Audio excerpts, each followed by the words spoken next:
Bem-vindos a esta nossa análise visual. Hoje o tom é assim um bocadinho mais cósmico, mais existencial. Vamos traçar aquela que é, sem dúvida, a jornada mais misteriosa de todas, a da mente. O fenómeno da mente, desde o cosmos ao código sintético. É mesmo isto. Vamos viajar desde o silêncio absoluto do espaço infinito até às faíscas sintéticas da inteligência artificial moderna. Basicamente, tentar perceber em conjunto como é que a matéria bruta conseguiu, de alguma forma espantosa, ganhar a capacidade de pensar sobre si própria. E para arrancar logo em força, estamos sozinhos no universo? É aquela pergunta clássica, o maior mistério de sempre sobre o nosso lugar no cosmos. Pensem bem nisto. Se o universo é tão incomensuravelmente vasto e antigo, onde é que está toda a gente? Secção 1. Onde estão os extraterrestres? Muito bem, vamos lá mergulhar nisto.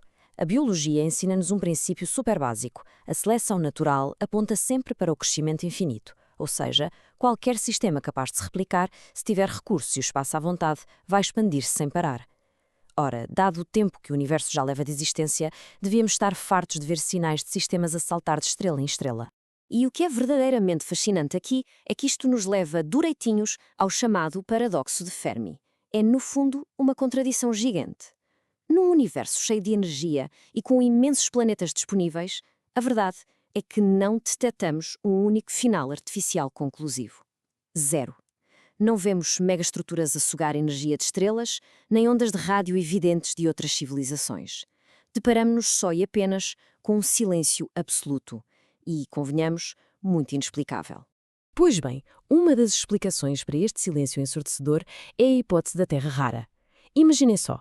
A vida na Terra floresceu na água durante milhares de milhões de anos. Mas, se quisermos desenvolver tecnologia a sério, precisamos de dar um salto enorme. Para ter química avançada e metalurgia, precisamos de fogo e de gases. E para isso, precisamos de terra firme. Tentar forjar aço ou fazer circuitos elétricos debaixo d'água não é de todo uma boa ideia. Este salto gigantesco da água para a terra firme, onde a invenção mecânica passa a ser possível, pode muito bem ser um funil evolutivo raríssimo em todo o universo. Secção 2. A escala cósmica da vida.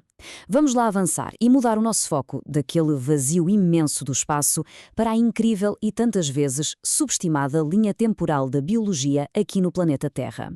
Olhem bem para estes números, porque são de deixar qualquer um de boca aberta.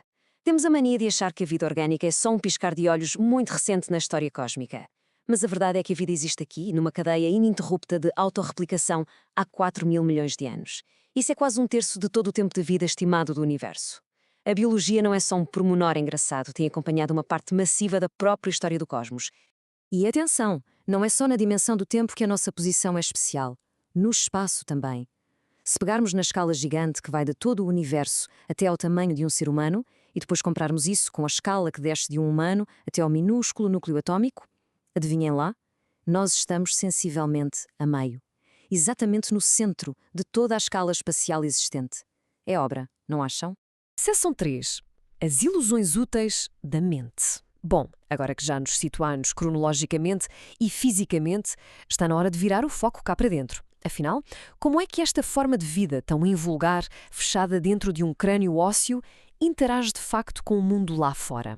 A resposta está numa palavra: sensório. Basicamente, é o conjunto de sensores que cada organismo tem. E o que é curioso é que espécies diferentes têm sensórios completamente distintos.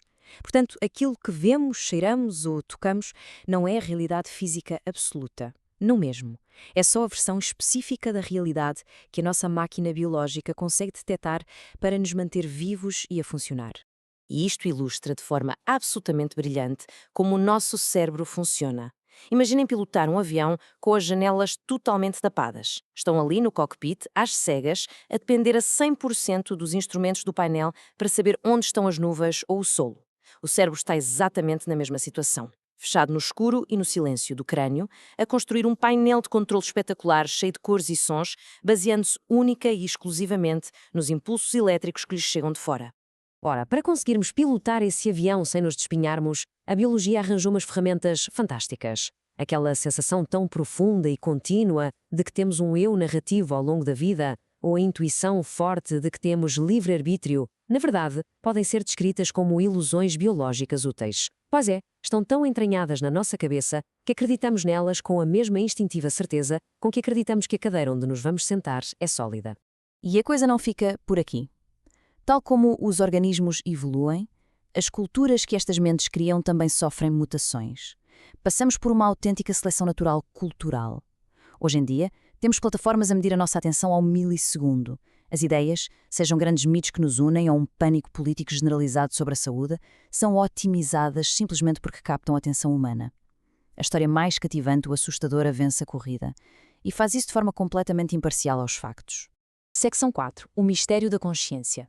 Todo este mapeamento de como a mente funciona deixa-nos à beira de um verdadeiro abismo filosófico. Qual é, afinal, a ponte entre estas funções biológicas tão frias e mecânicas e o sentimento vivo, quente e subjetivo de estarmos a existir?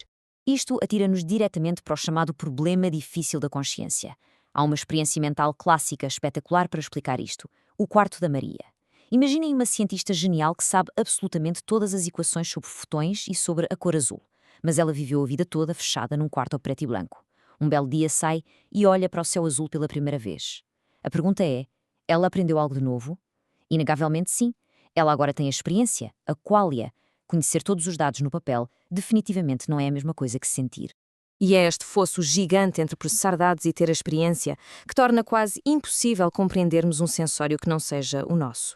Pensem lá, como é que é ser um morcego? Nós podemos estudar ao milímetro como eles navegam usando o eco. Mas qual é a verdadeira sensação interna de voar e perceber os obstáculos só pelo som? É algo que nunca, mas nunca, vamos saber. Uma forma muito porreira de conceptualizar como a experiência nos leva a agir é pensar na mente como um posto de trocas central. A todo momento, recebemos sinais que até são contraditórios. O vento frio na cara, um aperto de fome chato ou a ansiedade de um prazo que temos de cumprir. A mente pega nestas moedas todas e negocia-as internamente, ali no momento.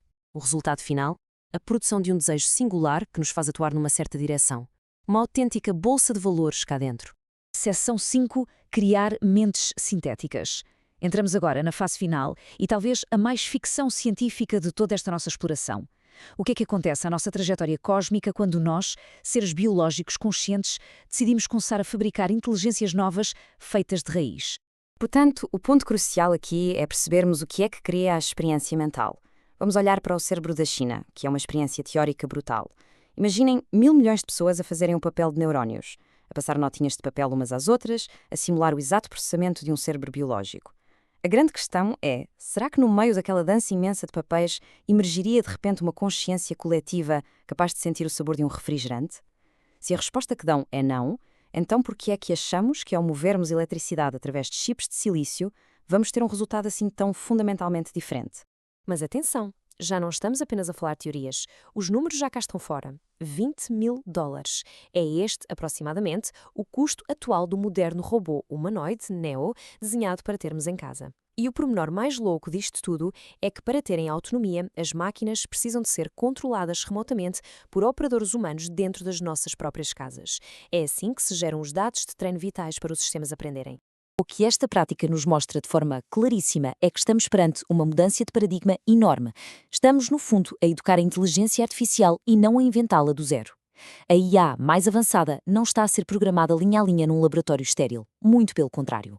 Está a ser exposta ao mundo, nutrida e ensinada num ambiente altamente interativo.